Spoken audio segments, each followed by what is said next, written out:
Michelle. How are you? I'm good. How are you?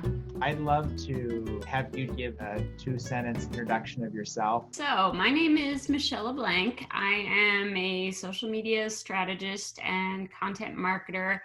I have been working in that space, well, if I'm thinking loosely, going on, I think, 12 years now. I started my career many years ago as a more traditional marketer in academic publishing. And at the time, it was basically right when Twitter got invented. And my boss at the time kind of turned to me and said, "You're young, like figure out this Twitter thing." And long story short, I now have been doing social media for all that time. And I think as my career progressed, I really came to understand how social media is great for building community and kind of really getting to be at the forefront of who a brand is and what their customers or different audiences are thinking and saying and feeling about them. But ultimately, content kind of has to go deeper than social and live in a lot of different spaces. So picked up some kind of email marketing and blogging things along the way as I went along. And I work a lot in the transportation and logistics space. So that's kind of my unique little niche. Is there something from your experience that really represents an example of a content marketing success that you've seen? What I really love to see happen is sort of create an environment of like self-generating, self-perpetuating content machines, creating content that resonates with an audience, having them start engaging with it, and then from within those people, they start producing content on your behalf or interacting with your content in a way that then can turn into more content and continue to go towards your goals that you're trying to accomplish by putting content out there in the first place. A really good example of that, just to make it a little more realistic, is I worked with a brand who was a truckload carrier, and in trucking, it's relatively difficult to find qualified truck drivers. I mean, you have to put an individual behind the wheel of a giant machine and not only trust them to get freight safely from point A to point B, but literally driving around with your brand name out there. This is a perfect example of a brand where they constantly are going to hear back from motorists, from people that encounter their drivers on the highway saying, "Is this person who stands for your brand?" There's a lot of different considerations at play when you look for truck drivers. I was working with this company. We were working on kind of their employer brand and what they could do to recruit truck drivers. Through a lot of conversations, we came to realize that there's actually a lot of white space or opportunity for hiring more female truck drivers. They had a number of individuals within the company who were women who had gotten started in driving. Either somebody in their family was a driver, or their husband was a driver and they got brought on and trained. At the time, only about 3% of truck drivers were women, but this company actually had 16% of their driver workforce that was women, and the women were more likely to stay with the company for longer and have safer driving records. So, that was a really authentic insight that we were able to take those employees and find a couple of them who were long-term members of the company and give them some sort of traditional media training and start creating content with them where they became ambassadors for the brand. And by doing that, simultaneously engage their current workforce so that more people then were coming forward with their stories. And we ended up creating a video series around that, PR, blogs, you name it. Yeah, that's all awesome. Different sorts of content. I love the insight there, and I love the path from thinking about the challenge, then thinking about what insights can we glean, and then how can we use those insights to engage the audience in an authentic way. That's really fantastic. I wouldn't necessarily say failures, but any time where you feel like you've learned something about content that you didn't expect, or something that you learned that you would have done differently if you could do it again? Absolutely. There are a lot of times where a brand wants to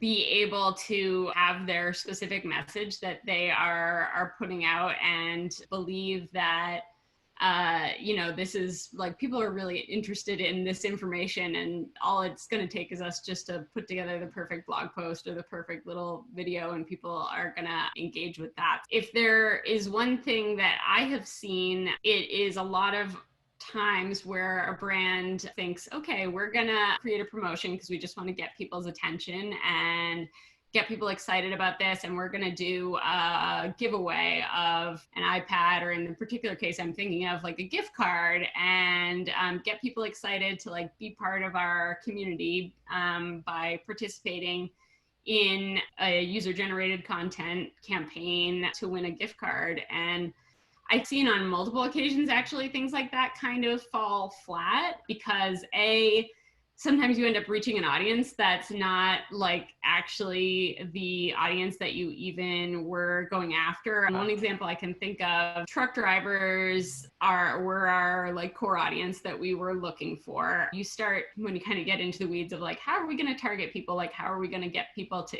come in and engage with this? Okay, we're going to do like a lookalike of people that already like our Facebook page, because those are our people, right? But interestingly, once we started to put the content out there and try to get people to engage with it, we had a lot of sort of anecdotal stories turning up of, oh, well, like my brother is a truck driver, or my, like, oh, my dad was a truck driver, this, that, and the other thing, which is great because they were like, well, I support truck drivers and also I want card, but like they weren't really our right people. Right. So like in the short term, maybe you reach the goal of getting more people to like your Facebook page and like consume this little bit of content. But if it's not the right people and the right content, what is it really doing in the long run? It might be a short-term success, but it's not going to actually really be effective or sustainable for a brand to kind of go after that type of short-term win all the time. But one of your goals is to help these organizations that you're working with to really adopt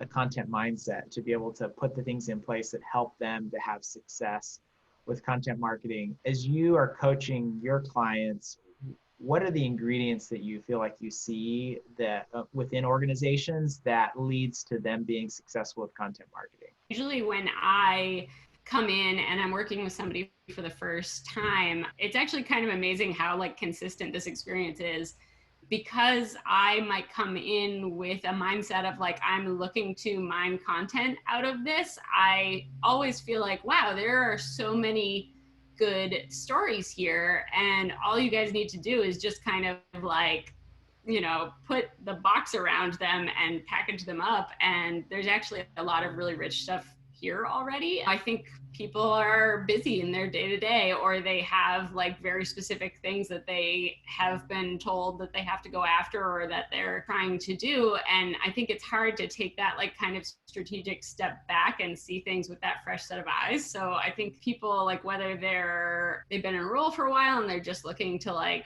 figure out how they can do content better, like sometimes coming in and like kind of doing that audit, like you're doing it for the first time, is the thing that might make you realize that there's stuff there that you hadn't even thought about, or that you are almost like taking for granted, but that your audience member, that's going to be like one of the first things that they see or they engage with, or the first question that's in their head when they're like thinking about either your brand or your topic that you're trying to get into. So I think brands that are willing to do that, like step back and have that fresh set of eyes and think more strategically, at least on occasion, I think that's important. And then I think that I've seen a lot of success with companies who realize that the authentic feelings that somebody has, your user or your employees, if you're doing employer branding, that's the thing that's important, and the like what you're trying to sell isn't really the thing that's important, and they can like center that user experience at the forefront of their content. That's ultimately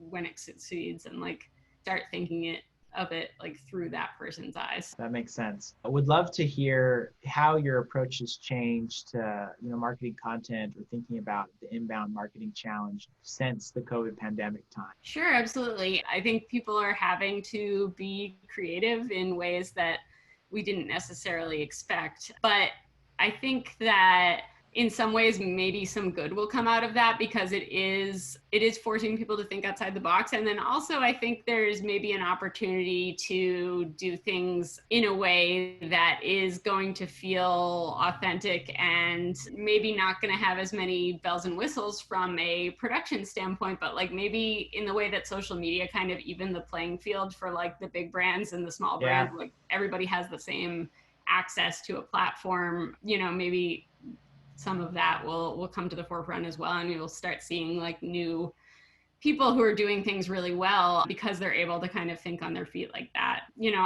I've been lucky because I work with a lot of brands that are essentially very essential to Right. goods and supplies moving around the country. So things have continued rolling for them pretty much like normal. Obviously some fluctuations, but I think there's a fair amount of revisiting marketing budgets and thinking about where do we want to spend our dollars right now, and how can we plan ahead to be successful when we don't necessarily know what things are going to be like 6 months out or a year out from right now for the economy in general, or our particular brand, or where our customers are going to be at either physically or emotionally. So I think it's forcing a lot of people to kind of take more of a startup mindset to how they're doing things, but maybe some good will come out of that because I think it's an opportunity to try some new stuff as well. Thanks, Michelle. I really appreciate you taking some time